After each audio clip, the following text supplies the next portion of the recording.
I would like to thank you all for joining us today for this important discussion as we are commemorating the 29th anniversary of the Srebrenica Genocide. I would first like to thank the ULİSA Institute and particularly Professor Ibrahim Demir for hosting this discussion. And of course, I would also like to thank the local Bosnian communities in the US and organizations that basically brought us all together, linked us all together, and made this event possible. I'd like to thank each one of our guest speakers for accepting our invitation and agreeing to share their insights on Srebrenica genocide and the UN resolution that was recently adopted at the UN General Assembly. Your contributions mean a lot in raising public awareness about the genocide because, as we know, the last phase of genocide is its denial, right? Denying that the genocide ever happened. And this is what we need to prevent from happening. On this day, 29 years ago, more than 8,000 Bosniak Muslim boys and men were brutally killed in and around Srebrenica by Serb forces. Their remains were buried and hidden in hundreds of mass graves around Srebrenica, and this war crime has been ruled a genocide by the International Tribunal for Former Yugoslavia in 2004. This ruling was once again reaffirmed in 2007 by the International Court of Justice. So basically, we have two international courts declaring and ruling that the war crimes that happened in July 1995 in Srebrenica were indeed a genocide. Less than 2 months ago, in May, on 23rd of May, the UN General Assembly adopted a resolution that establishes July 11 as the International Day of Reflection and Commemoration of Genocide in Srebrenica. This was really a historic moment, a historic decision, and this resolution was basically proposed by Germany and Rwanda and co-sponsored by more than 30 other countries, including Turkey.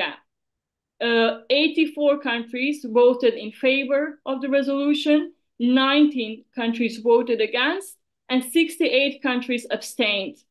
If you look at the permanent members of the UN Security Council, you can see that the US, the UK, and France voted in favor, while the other two, Russia and China, voted against. If you look at only the Balkan countries, you can see that it's only Serbia that voted against the resolution. Looking at the text of the resolution and in what it actually states, it basically condemns any denial of Srebrenica genocide and any actions that would glorify the convicted war criminals and perpetrators of genocide. It urges the UN members to preserve the established facts through different educational programs, through genocide remembrance, and through preventing denial and distortion of historical facts. So I'd like to also mention that the last few months, we have witnessed a very strong and harsh campaign of Serbia and its allies, and that the resolution was adopted despite their strong opposition. The Serbia and its leadership in this case, try to impose a certain narrative of collective guilt, basically saying that if the resolution was adopted, it would impose collective guilt on the Serb people. This is, of course, again, this misinterpretation of the text of the resolution, as nowhere in the document, nowhere in this resolution, Serbia is mentioned, the Serb nation is not mentioned, and the resolution is not directed at any country or any nation. It simply focuses on preventing genocide denial and glorifying the perpetrators of genocide. So with this introduction, I would now like to turn to our first guest speaker, Dr. Haris Alibasic, who is an associate professor at the University of West Florida, where he has been teaching since 2015. Professor Alibasic brings 28 years of public sector experience including roles with the United Nations missions, NATO, and the Office of High Representative in Bosnia and Southeast Europe. Dr. Alibasic has over 18 years of teaching experience, offering courses in public policy, public administration, economic development at Grand Valley State University, Central Michigan University, and Davenport University.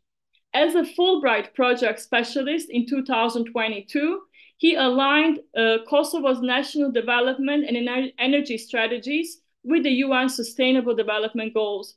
He teaches doctoral and graduate level courses at the University of West Florida in public service ethics, political economy, and strategic management.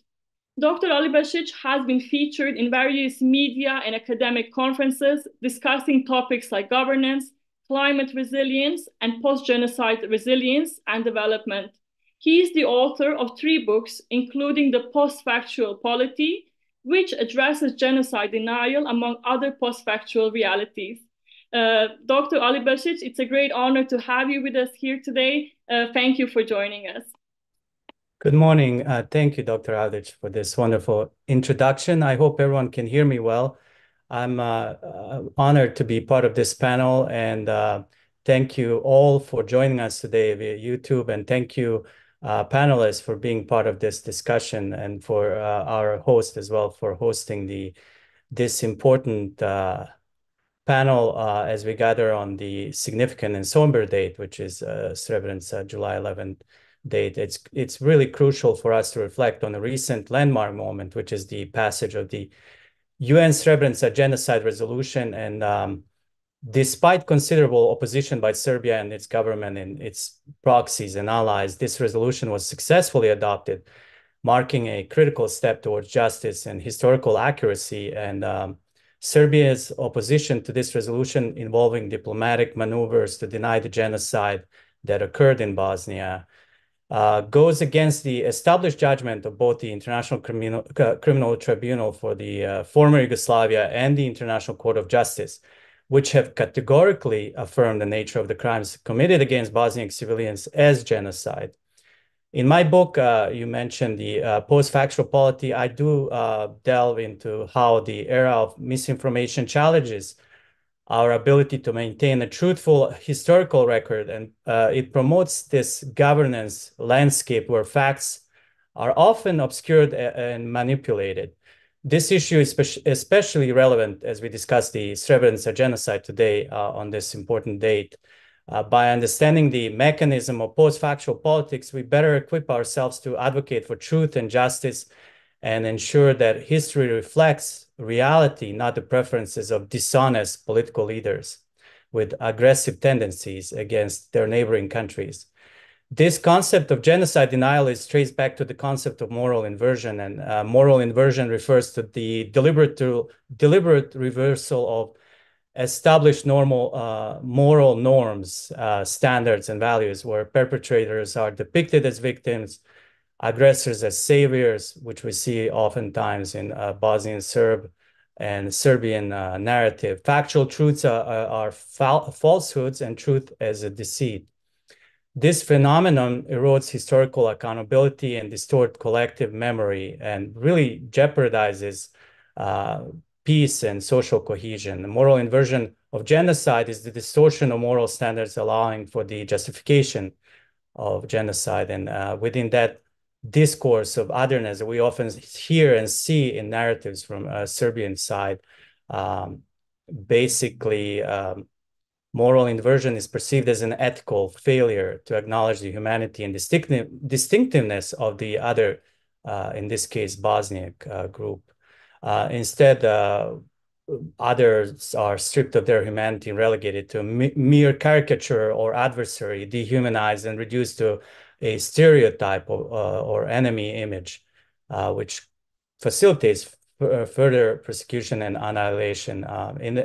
And it really, to reflect back on what you stated of how many nations voted in favor, the mixed response that the resolution had, with 84 nations in favor and 19 against, it does illustrate the divisive nature of historical memory in international politics. And Serbia's vehement opposition in particular underscores the challenges of reconciling national narratives with internationally recognized facts, which is something that cannot be denied. And the resolution's emphasis on genocide and countering genocide denial through education suggests a proactive approach to preventing such atrocities in the future.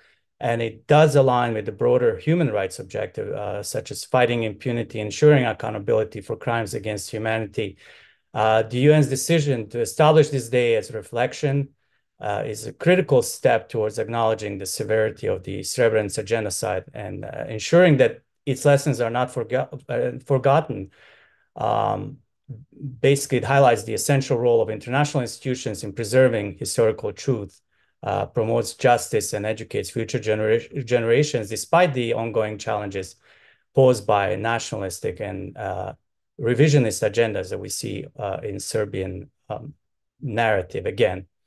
What I think is very important is to emphasize along these the Serbian government has flexed its military muscles within Bosnia and parading its cadets and military members around the ethnically cleansed areas of Bosnia and Herzegovina. These aren't just routine drills. We have to really take them as sending a potent message, reminding us of past aggressions and stoking the embers of fear and division, and really reflecting back on the deep scars of the conflict that took place in the early 90s in Bosnia and Herzegovina.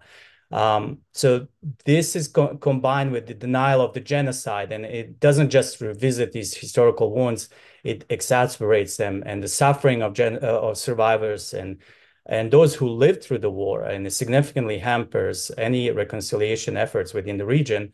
It forces survivors to relive their trauma, and the denial challenges the very reality of the survivors, making it incredibly difficult for them to move forward, which I'm sure our other panelists will talk about.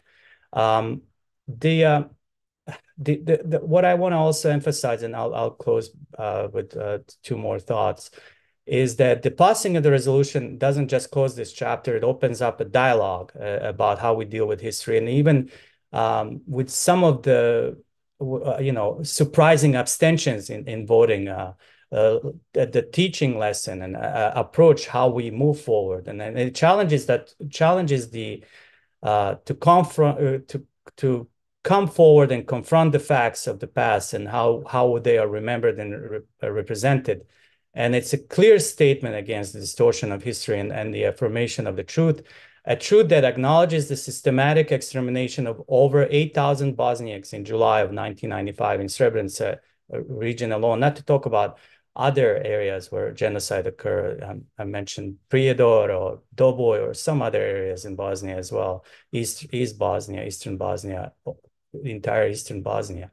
But also thousands more who were injured and lost their homes. It recognizes the overall collective trauma of Bosniaks, and it underscores the crucial role the international community has in standing firm on the side of truth and justice. And it can show that despite attempts to reshape the narrative, the global consensus can indeed prevail to uphold the dignity of the victims, push back against those who glorify the perpetrators. And again, I want to emphasize, I'm very pleased to be along the colleagues and our panelists and to be part of this conversation today. And I look forward to hearing from other panelists and exploring ways in the future we can all contribute to a better world, and where history is not a tool of convenience, but a foundation for understanding and reconciliation, especially in this post-factual world. Thank you again. Thank you, Dr. Alibasic. I agree that we are actually facing very big challenges because we live in this era of fake news, of misinformation, of deliberate distortion of facts, and that we need to find new modes and new ways that we can face these challenges. We will now switch and we will now turn to our other panelist, Dr. Naila Hrustanovic, who is the clinical director and core faculty member in the Counselor Education and Supervision doctoral program at Antioch University. She earned a doctorate from the University at Buffalo, master's degree in mental health counseling from the State University of New York. She's a licensed mental health counselor in the state of New York and a licensed professional counselor in the state of Connecticut. Dr. Naila Hrustanovic was born in Srebrenica, and like many other people from Bosnia, she is a genocide survivor.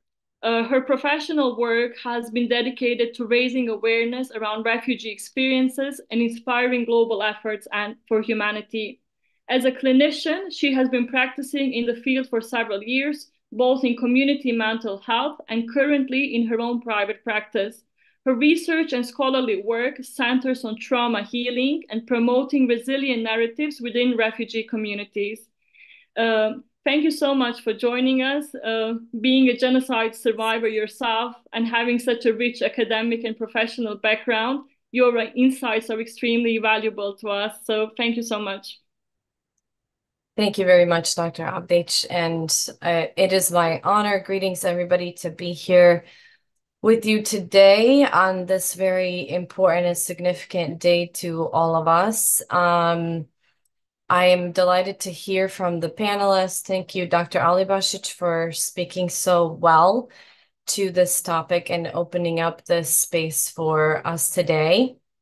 In my brief sharing, I'm just going to share a little bit about my work, my clinical work with the Bosnian refugees who are resettled primarily in the US.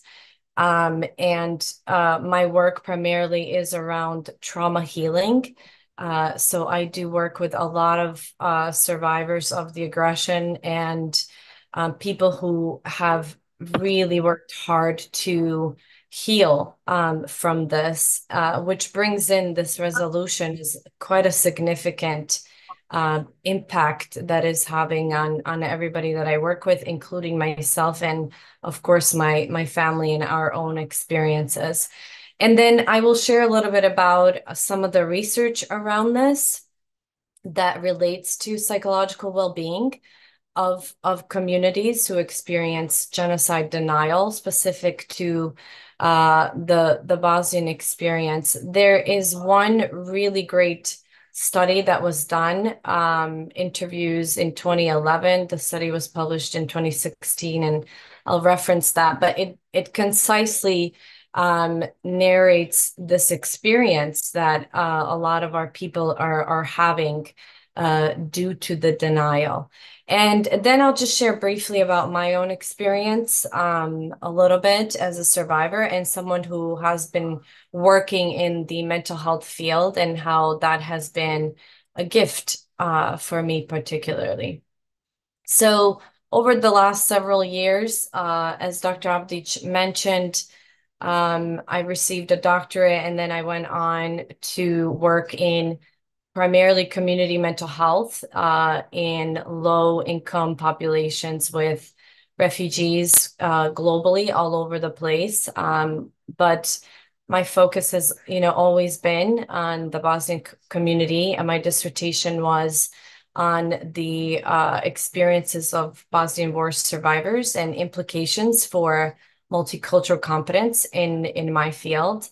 And I've run a lot of healing groups for the Bosnian population and have really had the opportunity to see the impact of the aggression and the trauma and everything that our people have been through, and how difficult it is for someone to begin to live in the now, which is a great challenge. And actually the resolution has shifted that for many people, where it has been re-traumatizing and victimizing our population, where they are continuing to live in the past and continuing to struggle with so much loss in our lives. So my clinical experience really spans lots of community mental health work, and then I moved into private practice. So I work individually with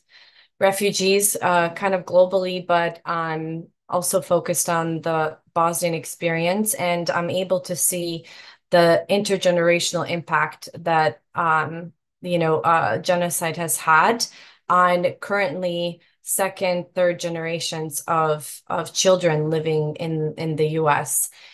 So that has been particularly concerning, as psychologically trauma transfers within families, and how families navigate that is quite concerning. So I'll tell you a little bit about this scholarly work. One of the best, as I mentioned, pieces on this comes from the 2016 Genocide Studies and Prevention International Journal article, where Genevieve Parent really outlines the effects of genocide denial. Their article was titled Genocide Denial, Perpetrating Victimization in the Cycle of Violence in Bosnia. And their research aimed to fill in the gaps based on in-depth interviews carried out since 2011 in Bosnia. They were really interested in investigating the cognitive, affective, and behavioral consequences of denial at both the intragroup and intergroup levels. Their research also identified forms of acknowledgement that are the most meaningful to the survivors for preventing further victimization. And finally, they examined the interconnection which exists between denial and acknowledgement for reconciliation and sustainable, peace to be able to occur. So just a couple pieces pulled out from that research that really reflect in my own clinical work as well, and what I'm seeing with the people I work with. The denial is a form of a trigger, and it triggers new and/or perpetuates past trauma-related responses. As we know, someone may feel or believe that they are still in danger, psychologically and/or physically. That's when traumatization occurs. Repeated or continuous ordeals, such as stressors inflicted with intent, produce varying degrees of detrimental effects on both our mental and physical health. Such effects can really show up as emotional numbness, anxiety, helplessness, frustration, anger, deep sadness, fear, which is something that I really see a lot in my work. And those were the most mentioned experiences, emotional experiences, also in their work, in their research. And then they kind of move into talking about the triggers. So denial triggers repeated recollection of past traumatic events. Again, as I said, rather than living in the present and contemplating a healthy future, moving forward, healing from an experience, it is something that continues to be happening in someone's life. And what this does to someone's psyche and identity as a human being, it really does challenge our existence. It challenges our integrity, our humanness, that our story and our experiences are inaccurate per someone else's, judgment. And that creates this very challenging distance within ourselves and within the world. As they go on in their research, they really describe one of the most prevalent effects or impacts that denial of genocide has on the survivors is that it continues to feed mistrust, and specifically mistrust in the world, mistrust in the places that we live, mistrust in the communities that we feel like we should belong to. And what I found also in my research is the sense of betrayal trauma is something that is really huge. Which really relates to how we have been betrayed during that time by our most trusted neighbors. And so now, as we are thinking of the resolution, and as you all were naming even the countries that were pro or against or even abstained, a lot of the people I work with and myself and our experience has been that we are continuing to try to understand that as well. And mistrust builds within that as well. how come these countries did not, validate my narrative, did not validate my experience? Why are people not saying anything, the countries that abstained? So we're trying to understand, and it really does breed more mistrust in the world and our experiences. And then they move into what is the significance of acknowledgement? And acknowledgement can serve a number of beneficial functions. First, it lays the groundwork for a coherent narrative regarding the causes. And as Dr. Ali Basic just said really nicely, it is a step to dialogue. It is a step to opening up some ways of discussing this. We are maybe stepping into a common ground for the first time. And then acknowledgement of the sufferers and deprivation experience, and especially significant for the victims. It also justifies who is the victim and who is the perpetrator, finally. And it labels, it really helps us understand those parts as well. Acknowledgement of responsibility is especially meaningful for victims. Overall, it constitutes as one of the main pillars of a sustainable and long-term peace in cases where several human rights violations have occurred. And as I mentioned, the resolution may be the very first step, but there is still a lot of work to do with our people to even understand what the resolution may mean for them and for all of us moving forward. So it is a good step for dialogue. However, there is a lot of work to do, a lot more work to do with healing for our communities. So I'll stop there and I'll wait questions. Thank you very much. Thank you, Dr. Hrustanovic.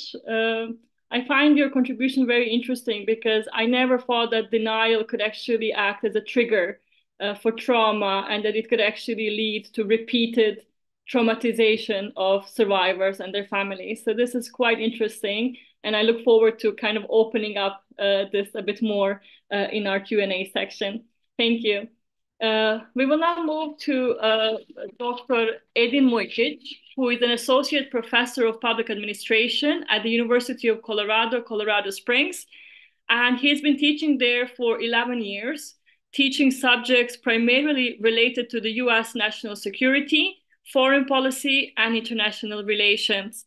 His research focus is on professional military education in the US, the decline of democracy worldwide, and accountability within the field of public administration. Before coming to the United States, Professor Edin Mujkic worked for OSCE and investigations related to war crimes and human trafficking in Bosnia. Dr. Edin Mujkic, thank you for joining us, and we look forward to your contribution. Thank you very much for this excellent program and inviting me to participate in this. I'll try to be as brief as possible and leave more to the for a Q&A portion. This resolution is very important for several aspects considering the geopolitical situations today in the world. But I'll start with studying when it comes to security studies and my area, why this is important. Bosnian War generally in security studies is considered as a small war. There is an emphasis, for example, at Air War College that I attended, that, for example, Rwanda, Bosnia, etc., regardless of the number of victims, are considered in the geostrategic sense small wars. So there is not much emphasis on paying, how to put it this way, paying attention on the issues that are stemming from this, why this happened, what are the consequences of this, and how this affects actually future foreign policy decisions and etc. And this is important from that aspect. Although the United States educational material in this area covers the Srebrenica Genocide and Bosnian War to actually fairly well extent, that's not the case globally. Having this resolution pass, that's going to eventually change and bring this very important subject in the study of the security into security studies. That's important because we know about after the Second World War, the world, primarily the Western world, was saying never happen again. And then after Second World War, we had numerous atrocities, including the Srebrenica Genocide. And the reason for that is that sometimes we don't, the policymakers don't pay very much attention on what actually causes such atrocities in these smaller regional conflicts that sometimes for American policymakers, for example, look not as important, and regardless that they could be prevented in a fairly, for lack of a better word, easy manner, they are not. Another thing that this resolution brought to the surface is current geopolitical situation, and that voting at the UN, considering how many countries voted against it and how many countries abstained, is telling us that there is this realignment of in a geopolitical world who is taking whose side right now. There are arguments, and I think there are these valid arguments that currently we entered actually in new Cold War, the Cold War between authoritarian regimes on one side that are primarily led by China and Russia as a most, how I would say, visible partner, and then democracies on the other side. And last 20 years, unfortunately, we have a decline in a democratization in the world. Many countries that were on a path toward becoming democracies kind of reversed their course. And we can even see in the European Union, countries like Hungary that were considered as established democracies, we see the reversal of that trend. Another thing is that this was from a strictly political point of view, this was a perfect opportunity for Serbia to face its past. And as Dr. Albasic mentioned, and as you mentioned too, the genocidal denial is the last that's still the stage in a genocide. And I've been mentioning this numerous times that current regime in Serbia would not hesitate to repeat this again, considering that if you are engaged in a genocide denial, you are actually engaged still in a genocide. This was opportunity for Serbia to face its past. This was that historic opportunity for them to actually come out and face that, like Germany did, for example. But on the contrary, they chose to actually put a collective blame on this. No one ever mentioned that Serbs as a people or as a nation committed a genocide. It was only Serbian politicians who actually pushed that narrative, and Bosnian Serbs primarily, Mr. Milorad Dodik. So this is still a stage in that genocide, regardless that this happened 29 years ago. It was primarily used in this geopolitical realignment. It was used by Russia and some other countries to prove that West is pushing some kind of its own agenda, etc. And unfortunately, I think that regardless that this resolution was passed, and regardless that it's going to have a lot of positive effect when it comes to the education and within the security studies, international relations, etc., I think we are still on a path for years to come where people are going, not only in Serbia or among Bosnian Serbs, political elite, not only them denying that this ever happened, but actually around the world in order to be consistent with the narrative that is being pushed by Serbia, Russia, etc. It didn't have to be this way. Partly is West blamed for that, what's happening in Serbia, by allowing Aleksandar Vučić to kind of have a free hand because of the Ukraine and the needs that West need. The fact that West needs Serbia when it comes to armament of Ukraine that recently came out, I think they allowed this to happen, although it would be, again, relatively easy to actually isolate the Vučić regime, but they decided not to do that. And I think, just to close with this, the fact that West allowed Vučić to behave the way he behaves without pretty much any consequences tells that these kind of subjects, Srebrenica genocide and other atrocities that happen around the world in these smaller conflicts, tells that the West does not learn from these conflicts very well, and then repeats its mistakes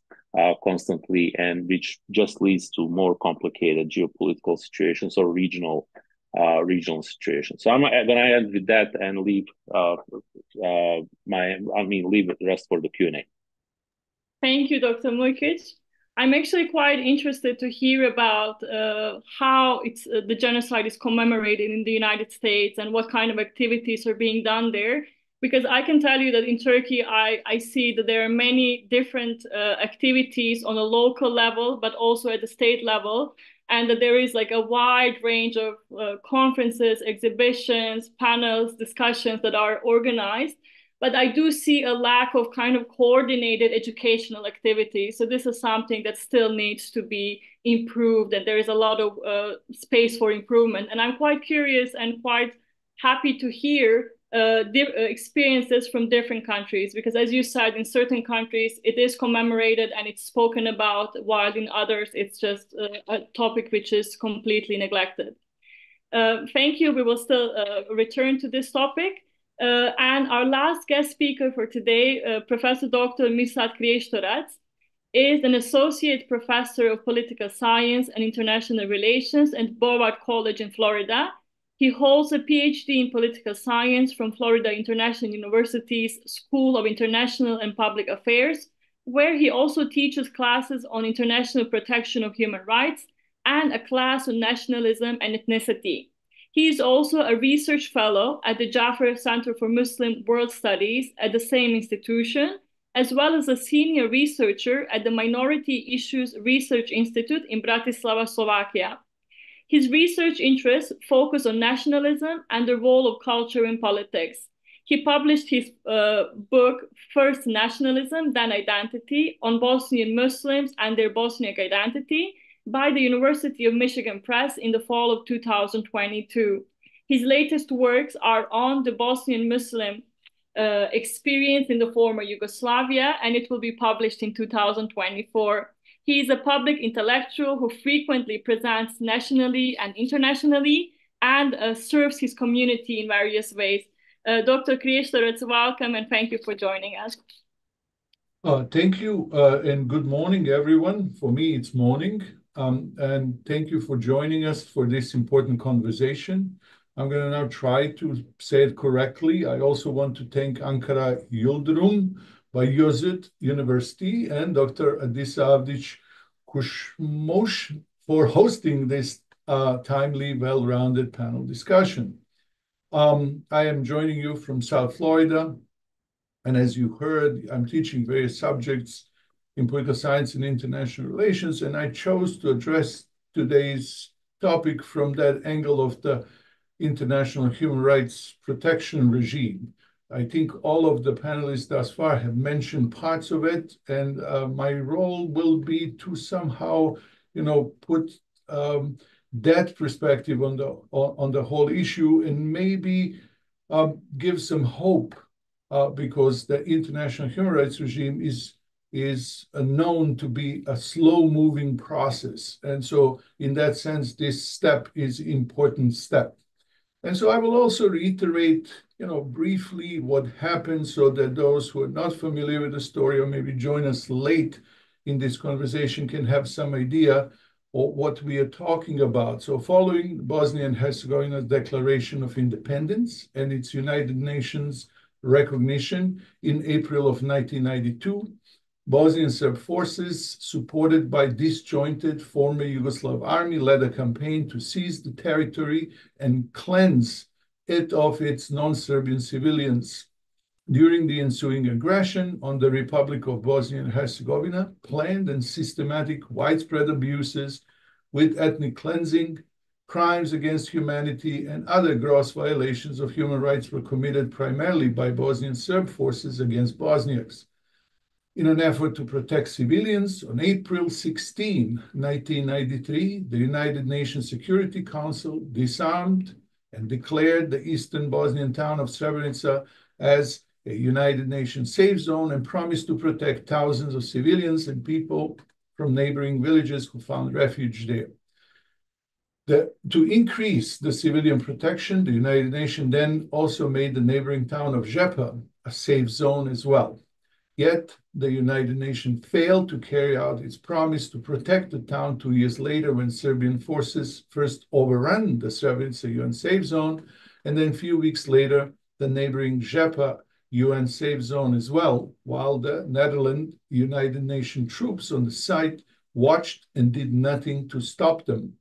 As a result, the Bosnian Serb forces entered the United Nations monitored refugee camp, separated men from women, and then for weeks proceeded to torture and kill more than 8,372 Bosniak men and boys in July of 1995. We are talking about July 11 as the beginning of that, how you say, final step of genocide.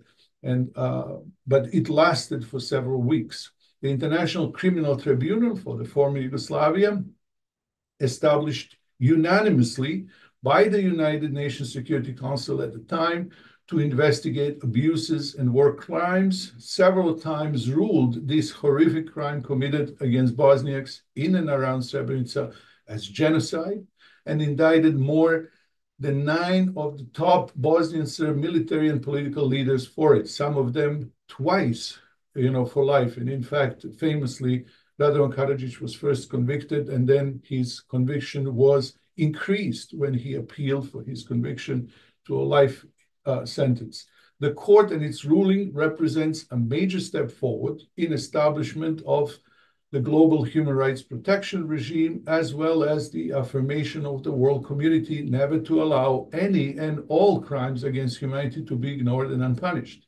In line with that commitment, numerous countries around the world previously have issued declaration affirming the ruling on the Srebrenica genocide. And now, this year, the United Nations General Assembly has passed a resolution in May to designate 11th of July as the International Day of Reflection and Commemoration of the 1995 genocide in Srebrenica. This is a timely decision by the United Nations General Assembly, not only because we are approaching 30th anniversary of the genocide, but also to further reinforce the United Nations legitimacy as an institution which is now under the assault.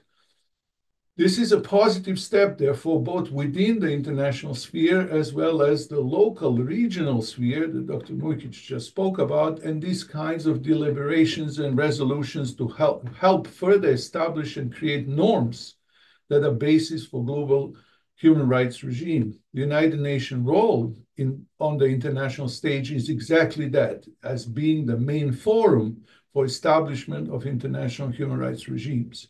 These regimes are a culmination of guiding principles, norms, and expectations on the member states that are established by a Universal Declaration of Human Rights, allowing for the United Nations General Assembly, comprised of 193 member states, to have an agreed upon basis for their discussions and reference point for their deliberations.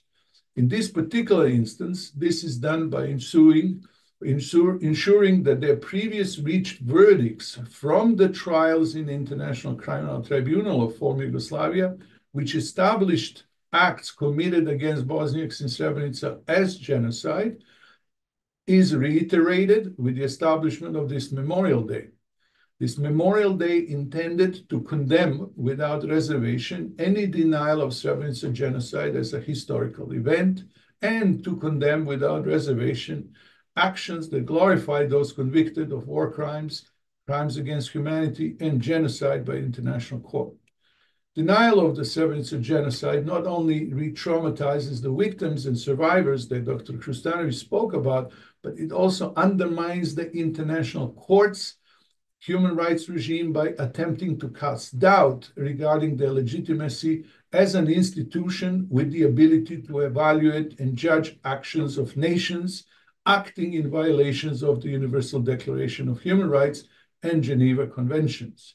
If you pay attention close attention to the narrative they're using, they are actually exactly doing that. So it's not only that they're denying Srebrenica genocide, but they're trying to undermine the legitimacy of these global institutions and courts, which basically consisted of the judges from all over the world. These are not regional judges, but judges from all over the world which reach these verdicts. So any attempt to dismiss these judgments as actions in extraordinary circumstances of war, as sometimes some actors are trying to do, are unacceptable and totally baseless because rules exist. We can almost say primarily for this type of circumstances of war and other similar types of extraordinary situations.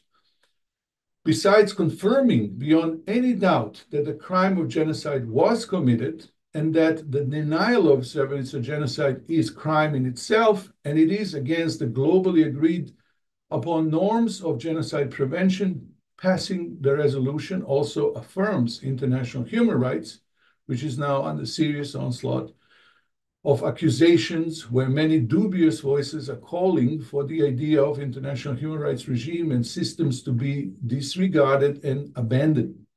This is done for various reasons, namely because some nations feel they should not be criticized by the international community.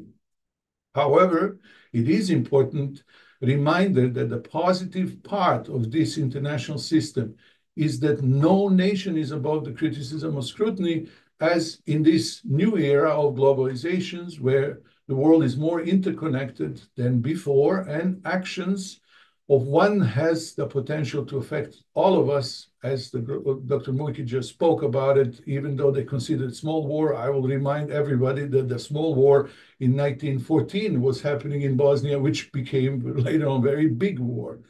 This is why remembering and reflecting on the Srebrenica genocide is important not only for the victims and survivors of the genocide, but also for the rest of the global community.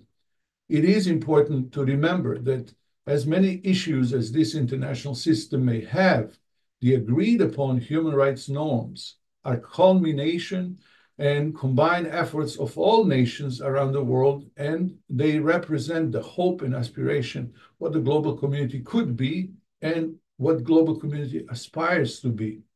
Nowadays, anyone who challenges human rights and international court rulings on Srebrenica genocide is dismissing the reality of how the world could turn into a very dark place without these human rights norms, which maybe are not perfect, but they are important to be there as they are.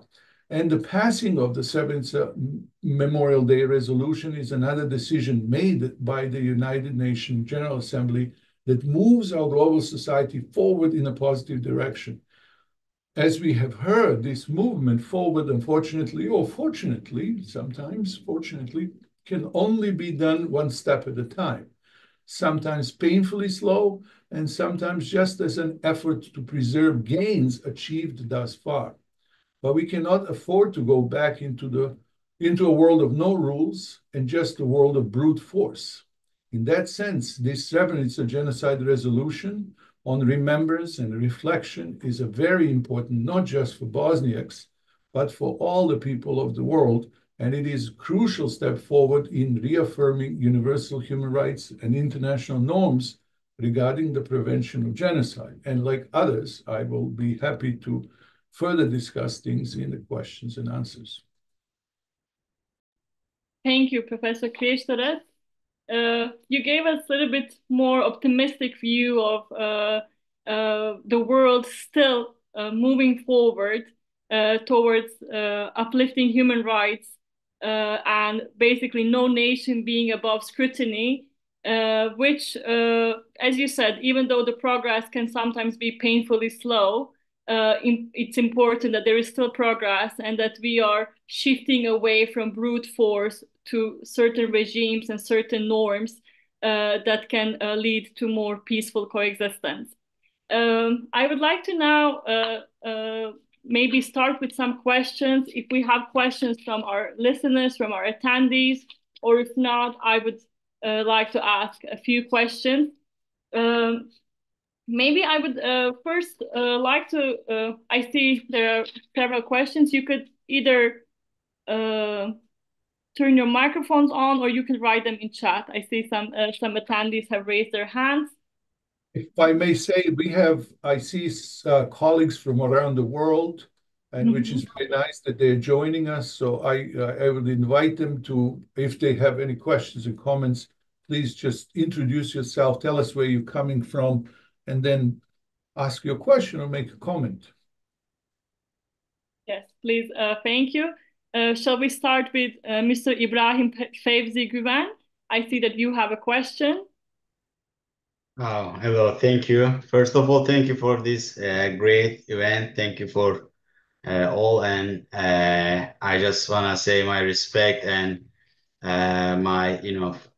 for all genocide victims and survivors. May God give them patience and resilience. So, if you allow me, I have two questions, if it is possible. Maybe you first introduce yourself, Ibrahim. Sorry, I forget this. I work at University, Karabük University in Turkey in International Relations Department. Right now, I'm in George Mason University in America as a visiting scholar.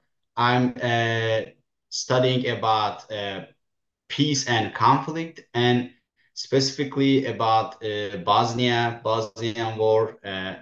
So right now in America, I'm conducting my research about Bosnian War, everyday experience of Bosnian War and Bosnian diaspora in America and their contribution to peace and stability in Bosnia. So my questions to whom may want to answer these questions. My first question is, what is the difference between the the Srebrenica genocide and the other massacres in, for example, Eastern Bosnia in terms of international law or human rights law? Why we are only talking about Srebrenica genocide in international law or humanitarian law perspective? Because, for example, Dr. Mirsad mentioned JEPA, and I know many more examples from Zvornik, Bratunac, Vlasenica, Milici in Eastern Bosnia in this Podrinja region. I conducted research about it. And plus, as far as I know, some remaining body parts of genocide victims have been found in places even close to Sarajevo, for example, as far as I remember, in Kozarac. So this shows that this was not a local kind of genocide, but a systematic national scale genocide. So having said that, why do we limit the term with only Srebrenica? Would it be named like Eastern Bosnia genocide or genocide along the Drina River? Why we are limiting ourselves? What is the reason behind that? So second question, or maybe I can ask second question after the answer, or not making it. Go ahead. You can ask your second question as well. Okay. Okay. My second question is, a few years ago, Valentin Inzko, former High Representative, passed a law making genocide denial a criminal offense. It's kind of similar with the latest UN resolution. So is this law, INSCO's law, currently being implemented? I'm wondering that. If yes, if it is implemented, how effective it is? I'm asking this because if it is not effective, should we be worried that this latest UN genocide resolution will similarly find,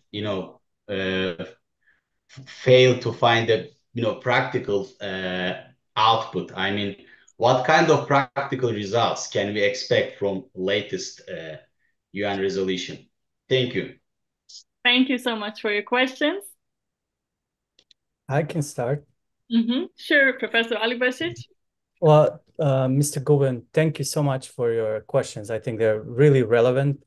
And what I'll start with your second question first, and then move on, and my colleagues on the panel can add to it.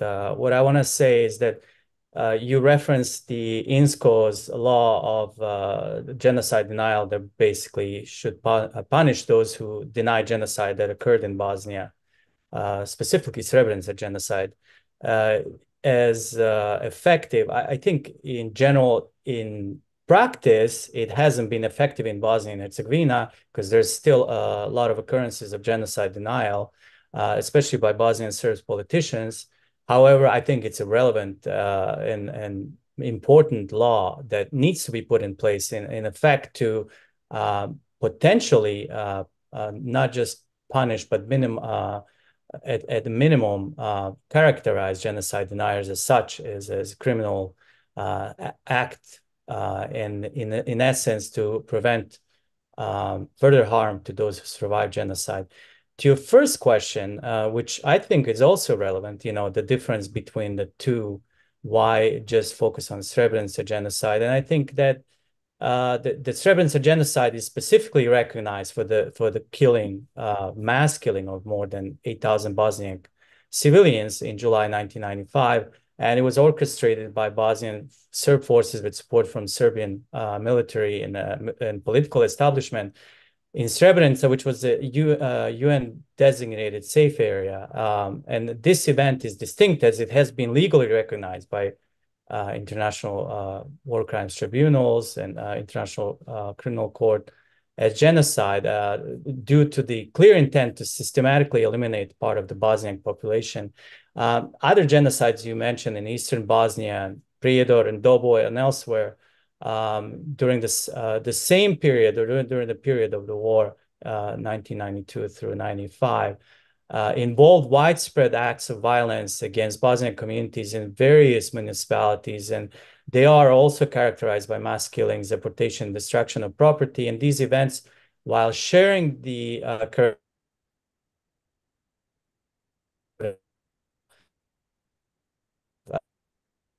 Bosniaks and widespread atrocities, mass killing, rape, destruction of property, may not have been legally recognized as genocide on the same definitive scale, but these atrocities formed that part of the broader ethnic cleansing campaign during the war in Bosnia and Herzegovina, the aggression against Bosnia and Herzegovina.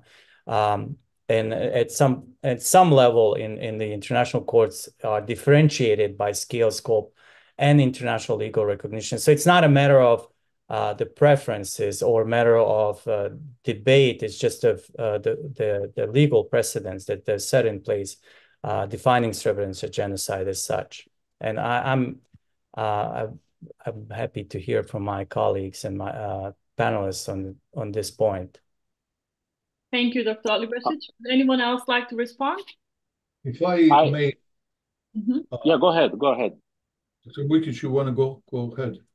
I can just comment this question.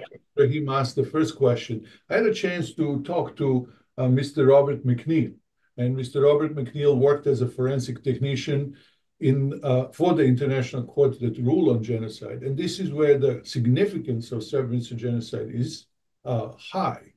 Of course, I spoke to him. He told me that other instances like Prijedor, for example, and other places around Bosnia were certainly places where these crimes were committed. However, they cannot prove without a reasonable doubt that this is indeed a genocide. So that's where the Srebrenica is significant. We know that this type of crimes were committed in other places, but this one was basically a case where the court can prove without reasonable doubt that it was a genocide. And the reason why is because Srebrenica genocide, I recommend the book for people who are interested. Srebrenica genocide is committed at the end of the war, and the International Tribunal has established immediately after, and the forensic teams came immediately after. So they found the bodies of people which were not decomposed yet, which proved without any doubt that what happened was intentional killing.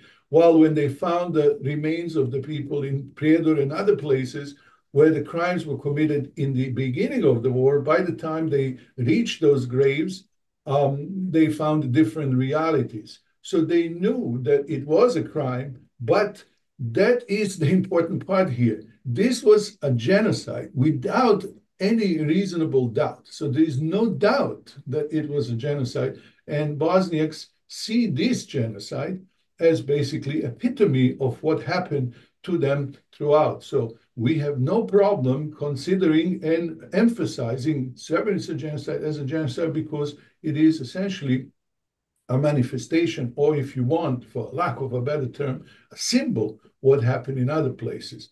And so that's why I am, at least me, I'm very careful. And I say, okay, Srebrenica was a genocide, and it was concluded and proven without any doubt that it was a genocide, because all other cases could not reach that threshold, and it doesn't mean the crimes were not committed. And again, I recommend Mr. Robert McNeil have written a book. It's called Grave Faces, where he describes that whole process, how the gathering of evidence went, and why the verdict was passed for Srebrenica, and it could not be passed for some other instances where similar story happened. So it was essentially by chance that this was the last big crime committed in that war, and so as a result, the International Court could actually examine the evidence and prove without a reasonable doubt that it was a genocide indeed.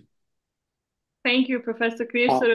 I actually wanted to ask to this, that I hear this question often from my students, why only Srebrenica is a genocide, but other places where we have more victims and more people were murdered, we do not say genocide. In court, in order to prove genocide, we need to prove intention, right? So that's the key point, that we need to prove the intention. So the number of victims is not the criteria, it's the intention. And one of the orders of Radovan Karadzic was that they should create conditions that would be incompatible with life in Srebrenica, right? So we had written orders and written documents showing, instructing the Serb forces, paramilitary forces, to create conditions that would be incompatible with life in Srebrenica.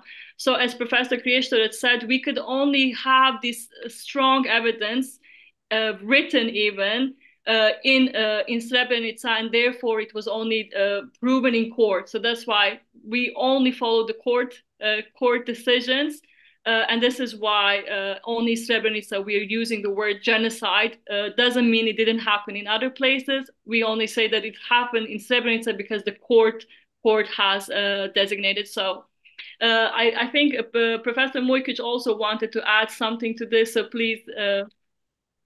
So I'll briefly try. I'll try to be brief. First of all, on the first question, it's very important to set that, like Dr. Kriester said, beyond reasonable doubt.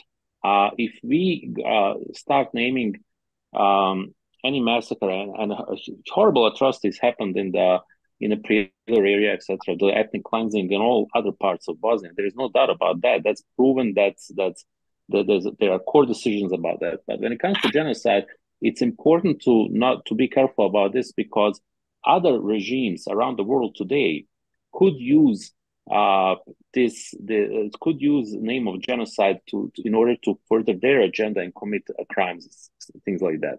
So I think it's very important to be careful about this. We all know what happened in Prijedor, in Doboj, in Bijeljina, in all other places, and there are numerous court rulings about ethnic cleansing, about massacres, etc., but mass killings, but concentration camps. But it's very important to actually prove this beyond reasonable doubt, that there was intent to actually eliminate a certain group, ethnic group, etc. On a second question, we would all like to have immediate effect of any act or ruling or law passed, etc., etc. But that's not how reality works. If you go back to American South, where I lived for some time in Alabama, you'll see that there were numerous court cases before Civil Rights Act was passed in 1964 and Voting Rights Act was passed in 1965. Like sham court cases, etc., trying to just to kind of showcase that they are fighting white nationalism and racism. And that was going on for quite several decades. But eventually, those court cases became serious at one point, So yes, this what was passed by INSCO, for example, Dodik is trying to every day prove that he's in defiance of that, like it's some kind of badge of honor to deny genocide, you know. But eventually, you know, the Bosnian judicial system, the prosecutors, the judges, will eventually have to, for the lack of word, collect some courage and start pushing this, probably with a huge help of international community. But it will happen eventually. My parents were. My mom was before war in Bosnia a district attorney or a prosecutor. She's a long-time lawyer. She's 74. She still works, and I'm kind of intimately connected to the Bosnian judicial system. I worked in it.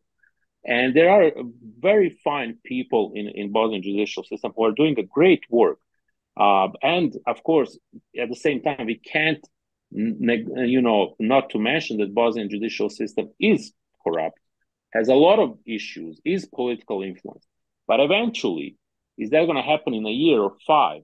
Is debatable. Eventually, things are going to start catching up with those who deny genocide, etc. And it's very important, regardless that we didn't see effects immediately next day of it, but it's very important to institutionalize that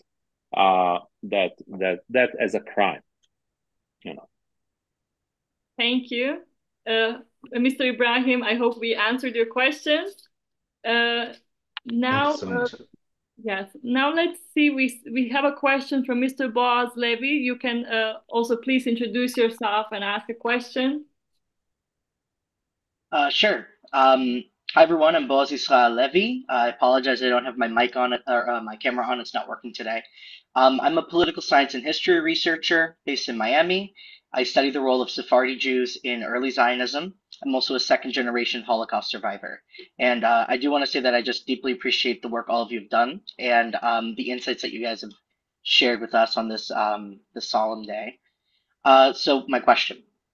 So Dr. Krejestrat mentioned that the Serbian denial is also a rebuke against global norms of genocide prevention, international human rights, and international organizations. And similarly, Dr. Mojkic spoke about the failure of states outside of the U.S. to educate or recognize the Srebrenica genocide, as well as democratic rollback generally. And so I'd like to hear the thoughts of all the panelists on if and how Serbia has collaborated with other states which seek to deny their own genocides, and without minimizing, of course, the merit of recognizing the Srebrenica genocide in and of itself. I'm curious in the ways this reflects a greater global resistance to human rights. Thank you. Who would like to start? Well, I could just briefly say, basically, was this questions to answer yes, right? And we hope once you start working in that museum in Miami, that you will prominently feature the setting on Srebrenica genocide as well.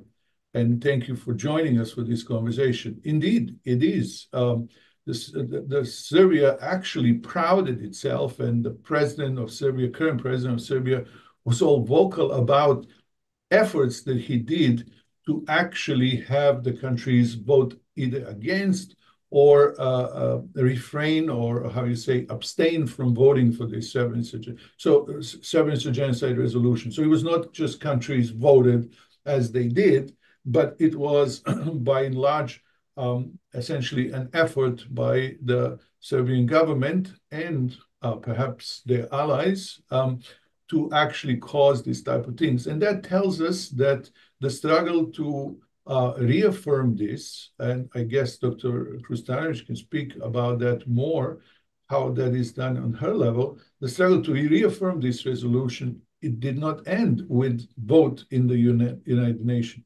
In fact, that's the reason for this panel. We are trying to further educate the public and essentially perhaps suggest to those countries which abstained and maybe even voted against it, that it is also in their best interest to affirm and confirm essentially this resolution.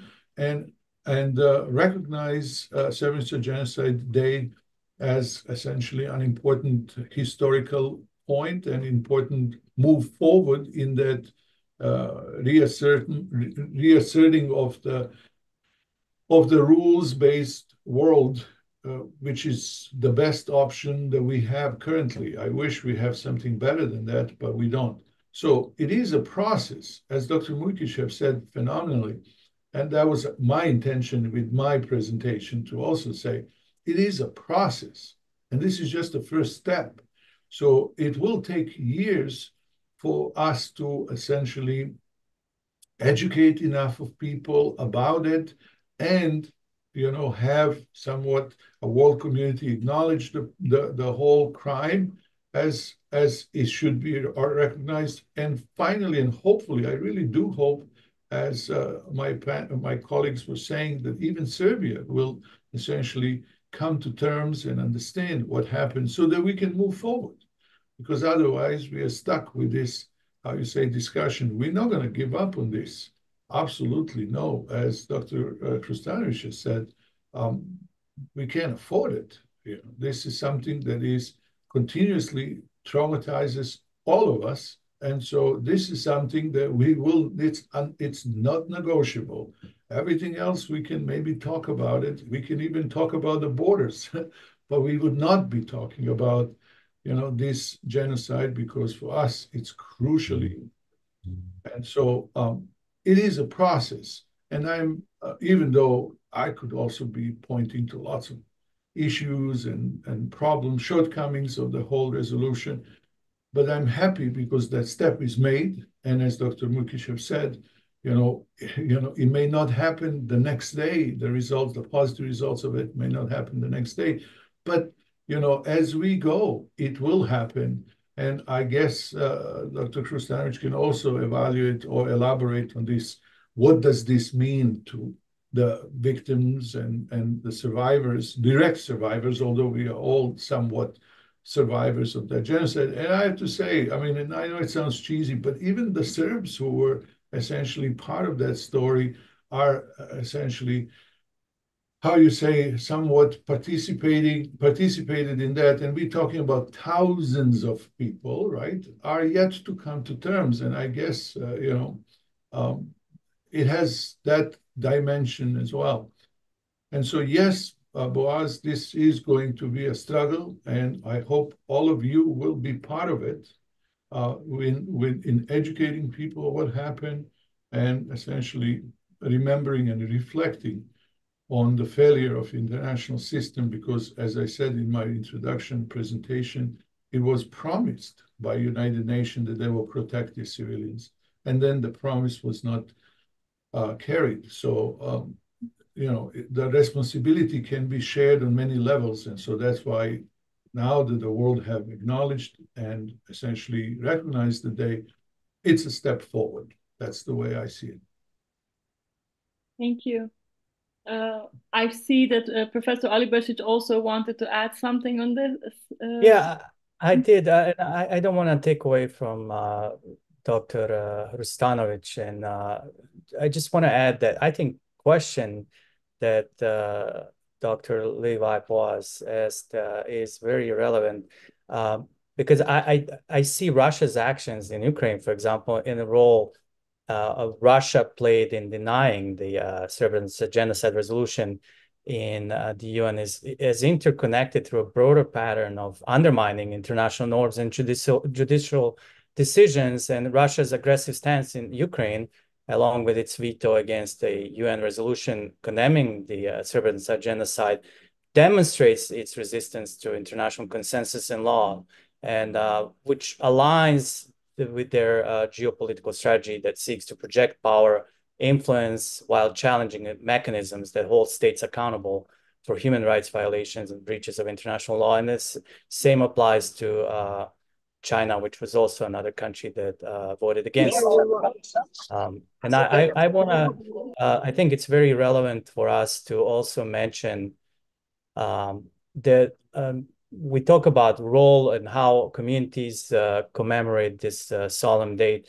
In the United States alone, for years, through Jemaats and communities, and work of the Congress of North American Bosniaks. I used to be the president back in 2009 through 2014, 15. States of Michigan, for example, and other states, as well as Congress, adopted resolutions commemorating genocide. And they basically adopted resolution that had the Srebrenica Remembrance Day and mentioned that genocide perpetrated in Srebrenica and a broader ethnic cleansing across Bosnia. And also back in 2005, both the U.S. Senate and the House of Representatives adopted resolutions stating that the actions of Serb forces in Bosnia from 92 through 95 constituted genocide. And then the resolution came around the 10th anniversary. And then a decade later, there was another resolution in the U.S. House of Representatives, which was anonymously adopted, that explicitly declared the atrocities committed in July of 1995 in Srebrenica as genocide. So I think that's really relevant to this discussion about educating on what happened in Bosnia and what happened in a broader context of atrocities against Bosnian population. So I'm happy to hear from my colleagues and panelists, and I really appreciate this opportunity to participate in the panel. Thank you, Dr. Alibasic. I see also that Dr. Mujkic would like to add something, so please. So I'll just mention this, what Dr. Alibasic said about Russia. You kind of muddling the waters around this resolution helps regimes like Putin regimes, helps current issues. For example, what's happening in Gaza, that's why we can see exactly who is engaged in the denying or voting against resolution, and there are some more sinister motives why that happened. Thank you, Dr. Mujkic.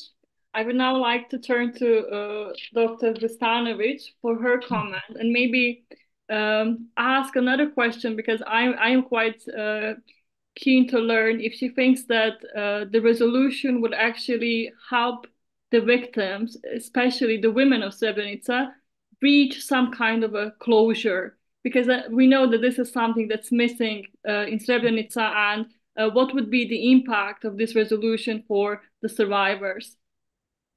Mm-hmm. Thank you. Thank you for inviting me in, Dr. Krieštorac.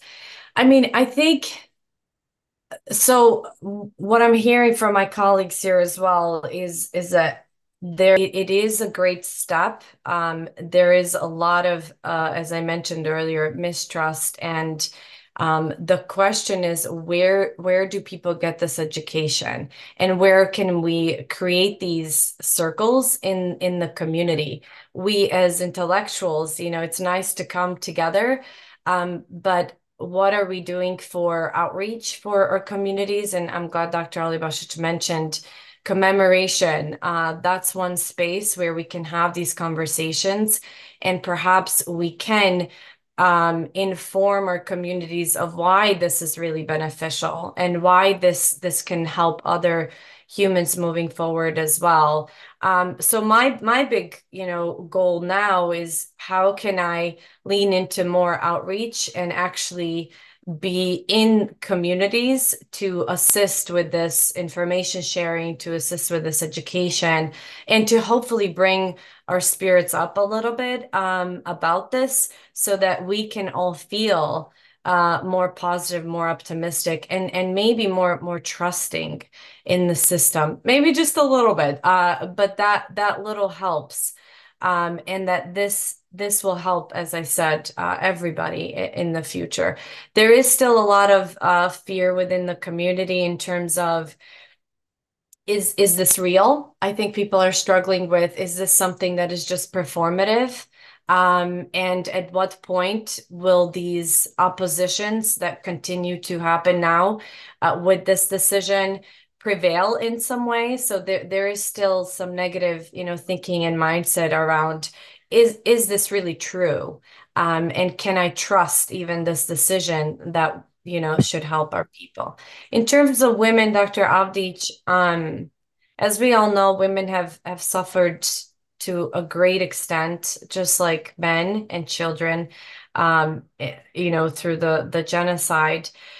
Women in my work are probably having just as difficult of a time as men, and their responsibility really lies on what I'm seeing is bringing up the next generations of children who understand where they come from, and they understand their background and the struggles that their parents have gone through, and grandparents and so forth. So the balance really is about how do we inform even our children, and this is what I see the task of a lot of mothers and women I work with, without necessarily passing on that trauma to them in a way that might impact their lives.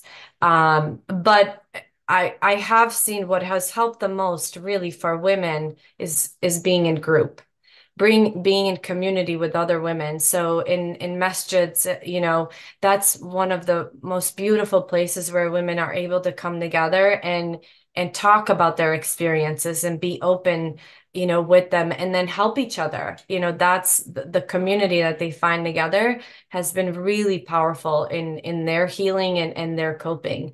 And then simultaneously assisting their children and their husbands to be able to do the same, to lean into talking about this, healing through narrative, and essentially assuming a more positive, adaptive way of living. Thank you, Dr. Hrustanovic. That's a very interesting take. I can see that I would like to maybe discuss for a moment the impact of the resolution on regional stability.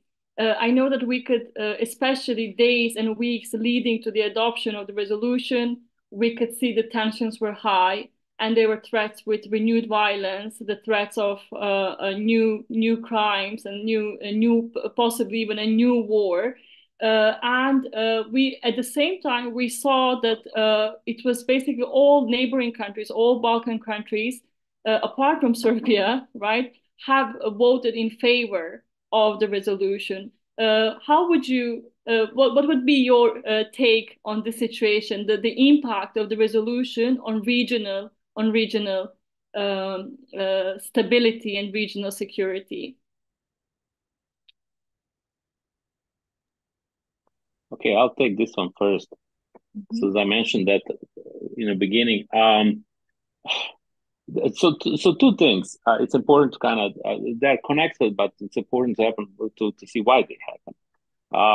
First of all, for Vučić, this was a daily politics. And that's one of the things that I find interesting when I talk to the representatives from State Department, and it's been known forever that they really have an issue understanding that mentality. There is an attempt by the Christopher Hill ambassador in Serbia to kind of turn around Serbia, but 35 years of propaganda with just that little blame that happened in 2000 up until the Djindjic was assassinated. Serbia is living under this propaganda pressure that it's basically brainwashing population.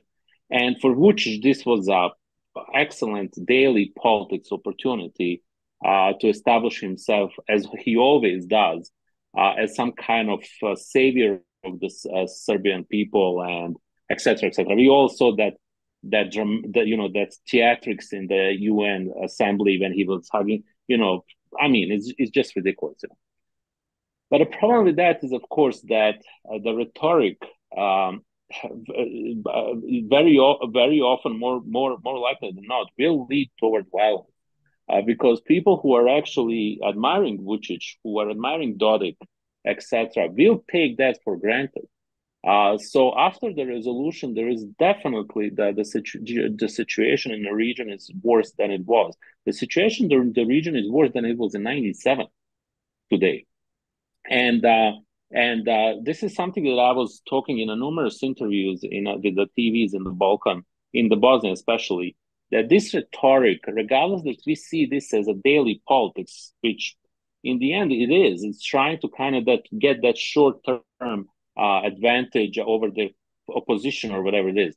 it actually has a huge consequences when it comes to the stability and security, because those who admire Vučić or Dodik take this for granted and take this as a green light to do whatever they think is necessary to do. So that's why we have constantly the status quo that we are talking about, that people are talking that we need to keep, that the international community is trying to actually keep in preserving Bosnia. It's not status quo 10 years ago, because now we see more and more violence against those who return to their homes in Srebrenica, in Vesinje, in Prijedor, etc., etc., and that's happening because of this rhetoric.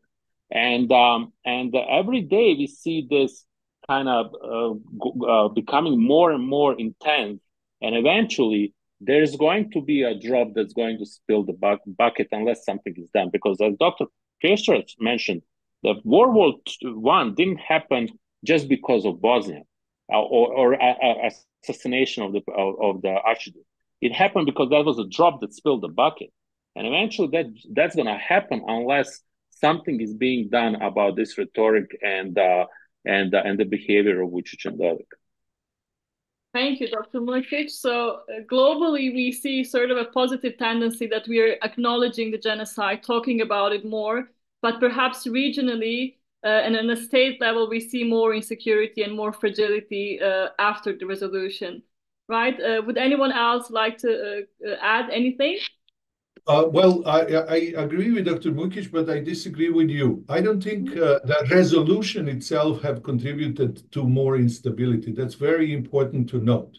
The trajectory was there before the resolution, and what Dr. Mrkić is trying to say, and I hope people are listening carefully, the tactic that the Serbian side, especially Vučić, is using, they always create new problems. They use every opportunity to create the new problems, and we no longer talk about the old issues that we were discussing, but we are talking about new problems. It's a typical child behavior. I have 5 children, so I know how they act, right? They create a problem, so we no longer talk about the original issue, but they expect a reward for them to solve the problems that they created. And so luckily, we have been around for a while, and we understand what they're doing, and we are, we are very much aware of the whole process, and we're going to try to help them stop. However, I do want to say that that's important to note. The resolution itself did not contribute to additional, tensions in the region. The tensions in the region were created or started earlier for various reasons, among others, the invasion of Ukraine, right?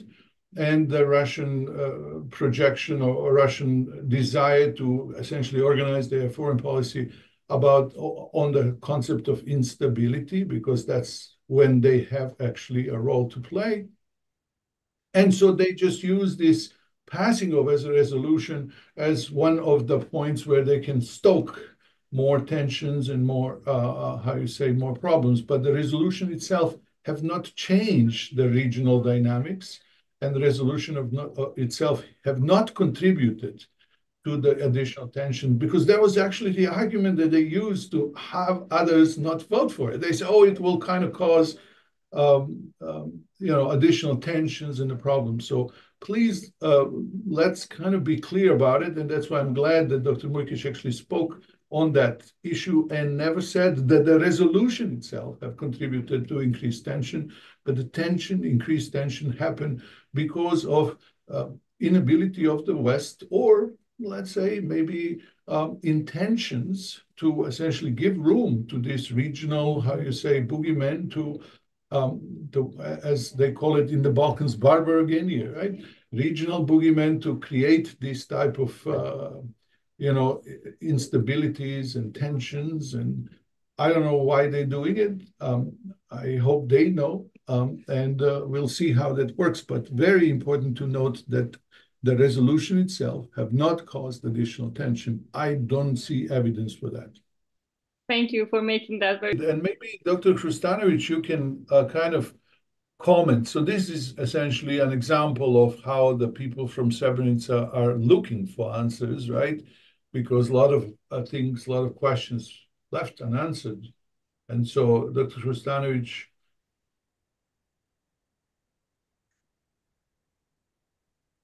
Thank you, Dr. Kierstad. To comment to Senahit's sharing about the persistence and yes, so I think, I mean, what was coming up for me, Senahit, thank you so much for sharing about that, has been the narrative that has been existing in our communities, which is no one's coming. No one is coming to save us. No one was there at the time, and no one is coming now. So what do we need to do to take things into our own hands, which is a survival mechanism? So even Mothers of Srebrenica have been surviving nonstop, trying to get some advocacy for this and trying to get some truth to exist within all of these false narratives and representations. So it does come down to the power of community and what a community can do to challenge so many different systems and actually accomplish something like this. So it is really remarkable. And Senahit, I'm glad that you really mentioned that, because the persistence of the survivors and the communities is a huge factor in this resolution as well. Thank you, Dr. Hrustanovic. I think it's time to slowly start wrapping up. So I would like to invite all of you for closing remarks, something that you would like to, for our listeners and attendees to take away with them after today's discussion. Maybe we can start with Dr. Alibasic and continue in the same order as we spoke. Well, I just want to thank everyone who participated in this panel discussion, and especially my colleagues. Each one of you have contributed tremendously to this debate about Srebrenica genocide and genocide in general that occurred in Bosnia, and what it means in terms of persistence of memory for people who survive, but as well as those future generations that will be learning about genocide, including my own kids. How do I teach them what it means? And I really appreciated hearing from each one of you, and from our guests as well, who asked very poignant and important questions. So thank you very much, and I look forward to continuing discussion and continuing research in this field, and how we can help support our community, our survivors, and support Bosnia and Herzegovina as our diaspora, as in academia, as well as through our communities, Jemaats and Masjid, as Dr. Hrustanovic mentioned. We can do so much more, and we will do more. Thank you so much. Thank you once again for joining us. Dr. Hrustanovic. Thank you. It's really been an honor to be in the circle with all of you as panelists. Thank you for our hosts. I'm very appreciative of this connection as well, and to all the participants, people who've joined in and shared as well. You know, I want to help motivate, as Dr. Alibasic just nicely did as well. So my closing is really about that. And I love the segue from also Senahit's sharing, is that when we ask ourselves, where does the power lie? And that's what I ask a lot of people I work with, and myself constantly, is what can I do? And is there something that I can contribute to help? And speaking about the truth is what we have. That's something that nobody can take away, you know, from us, or decide if it's something that's happened, or give us a resolution of some sort. But being in community and sharing and spreading the truth and talking about it, just as in this platform as well, is what matters. And it is what makes movement, and it is what changes the world. So I'm really hopeful that we can continue this ripple effect into you know, our communities on the ground. And as I mentioned earlier, to really help connect with our ordinary people who are not, you know, in academia in any way or affiliated with, you know, intellectual or scholarly work in some way, but actually to be with our people in a way that is going to be meaningful to them, especially the survivors. So I hope to continue to do that. Thank you so much for this. Thank you so much. Dr. Mujkic. Well, thank you so much for organizing this event. I'm really honored to be here. I just want to close this, that it's a responsibility on us who are in these positions that we are, to talk about this and remember this event for the future generations and for a future policy when it comes to Bosnia too, and the United States, because I know most of us here in the panel are from US right now. And that's important because there is a lot to learn here to prevent future mistakes, especially future mistakes by the United States, considering the clout that the United States has over the geopolitical events. But also when it comes to the Bosnian policy, Dr. Albash and I were in DC last year talking about this, and I want to mention that, and I mentioned this to the State Department representatives, how important it is for Bosnia to become member of NATO, more so than member of the European Union.